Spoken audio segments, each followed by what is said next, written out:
Good luck to our women's basketball program this evening. Good luck to Kelly Harper and our program. They work tremendously hard.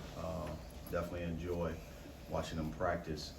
Sean is ready to go.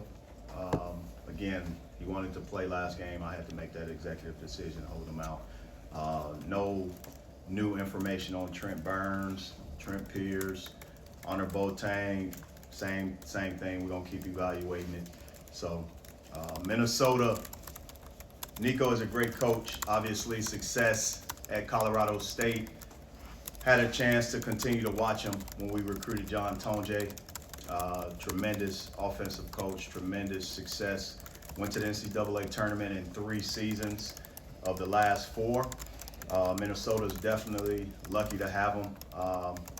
Early season, I think when you look at games, it's all about getting some type of rhythm with your new guys, rhythm with the culture, rhythm with what's going on, and meshing everyone together. And that's the phase that we're in, and obviously the phase that Minnesota's in.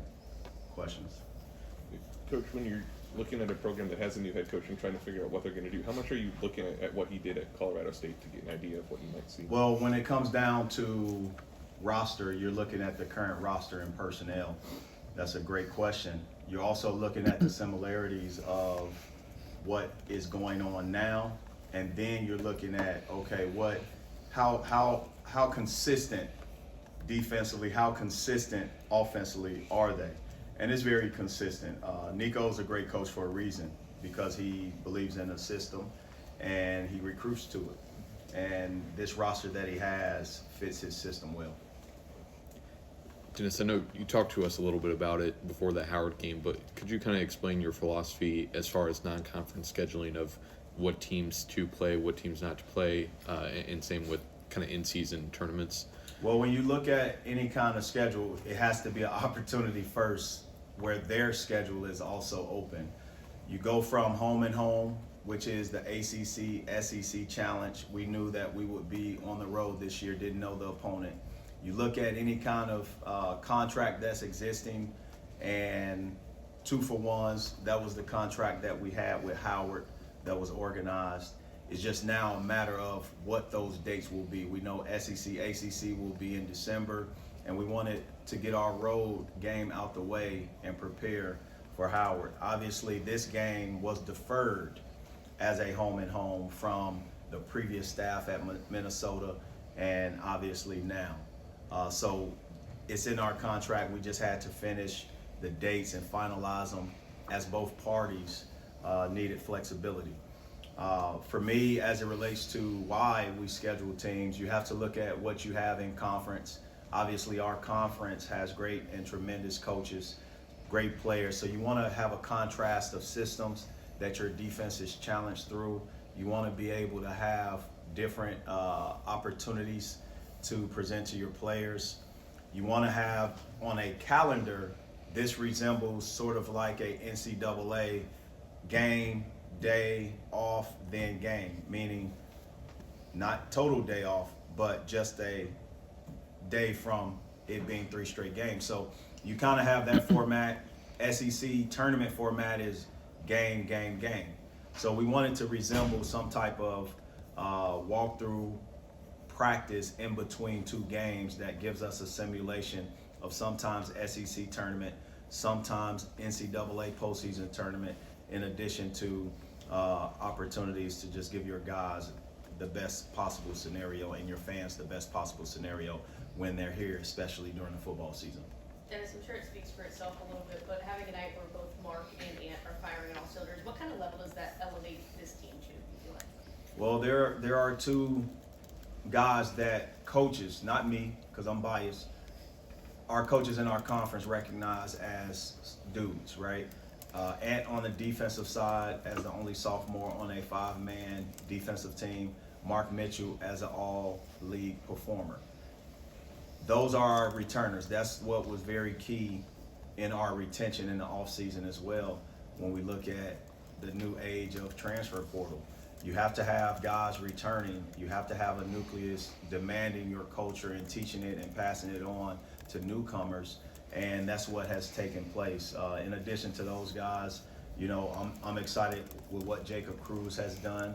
I'm excited with what T.O. Barrett is doing. I'm excited to get the guys back healthy that's been out.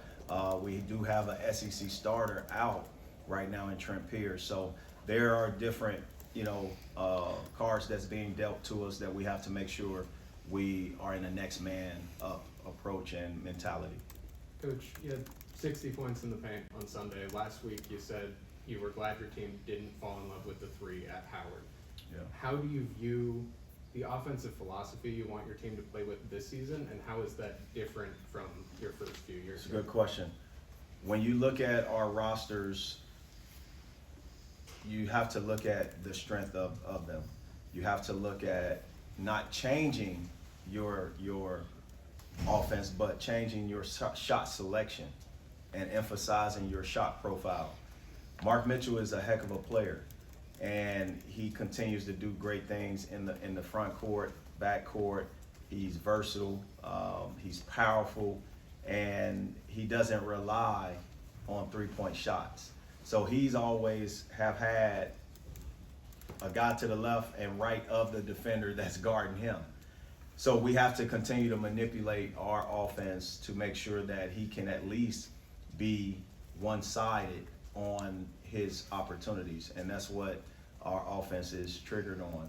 The other thing is making sure he gets his touches when he needs them.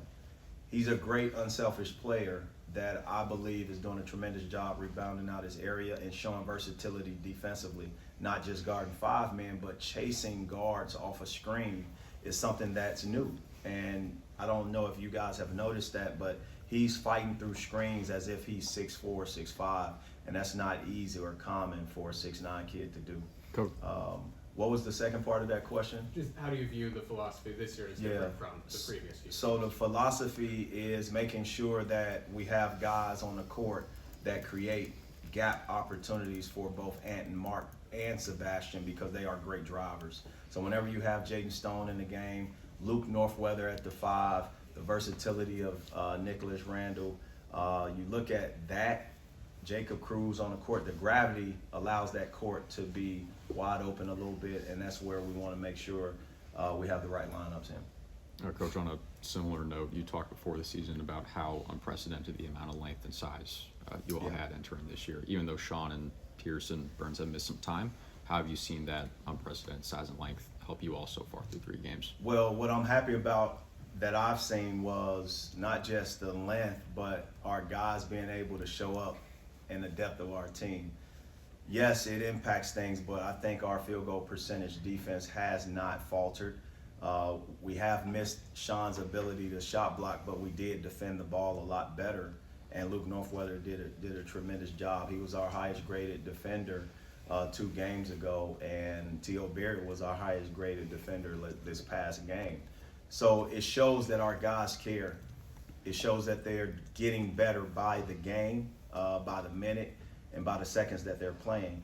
I just want to make sure we continue to rebound the ball the way that we have, because I do think we have gotten better at that, and it's been an emphasis, to be honest, in my time here at Missouri, and I can see the impact as a coach, the implementation of certain drills, and the emphasis from Coach Smith Peters, who I've put in charge of rebounding, show up. So I guess I got better in the off season too.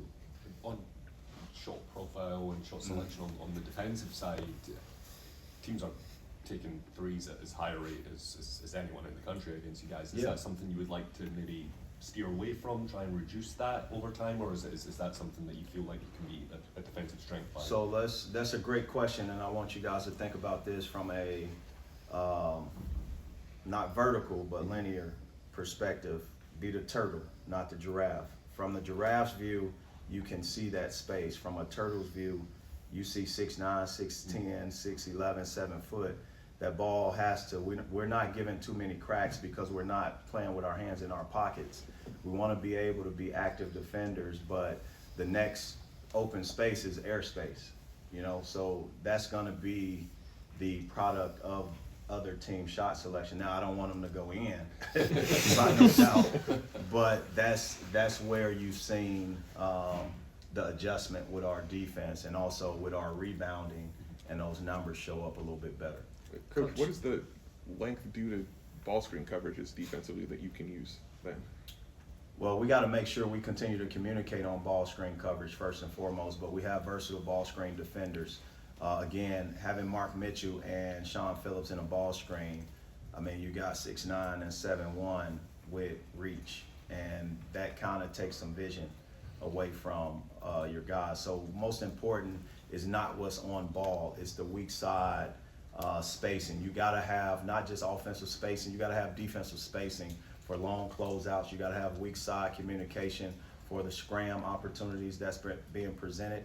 And you want guys to be able to go from 1 versus 2 ball screen coverage back into a numerical neutral situation, getting out of that coverage. And that's where I think our length is buying time and hesitation for passers because of our length and deflection opportunities. Coach, Final question. Nico Medved's teams the past 3 seasons have finished in the top 10 in assist rate. What goes into trying to disrupt the ball movement of Minnesota coming in? Well, again, it's part of his offensive philosophy. They do a great job of moving the basketball, but also moving their bodies and moving bodies in general. I think when you look at pass count, the shot profile, again, are shots off the catch and shoot versus shots off the dribble. That right there is an assist. I think the rule is for it not to count as an assist, you make a dribble move of 2 dribbles or more. 1 dribble may be a possible assist, but when you have a system that creates standstill jump shots, that means your pass count is very high, but also that's part of his strategy offensively. He's a great coach, runs a great system, and some of those plays he has even contradicts coverages from time to time from one play to the next. I had a chance to get to really see it and digest it early on in my career, but also when we were recruiting John Tonje, and I'm just excited about being able to go out there and see where our defense is. I think our last 2 opponents have prepared us in a way, but not fully. That's part of our scheduling, but also this is a Big Ten team coming on the road and a first-year coach that's going to obviously come in here and try to get a victory. His guys are going to play very hard. That's one thing that stands out to me. Loose balls, they're first to the floor. They do a great job trying to get opportunity in transition, but they are very unselfish in their pass count. And when you're at 22 assists right now, and they're leading the country, I believe, that they do a great job with that portion of the game and the unselfishness that they approach it with. All right. Thanks, Coach. All right.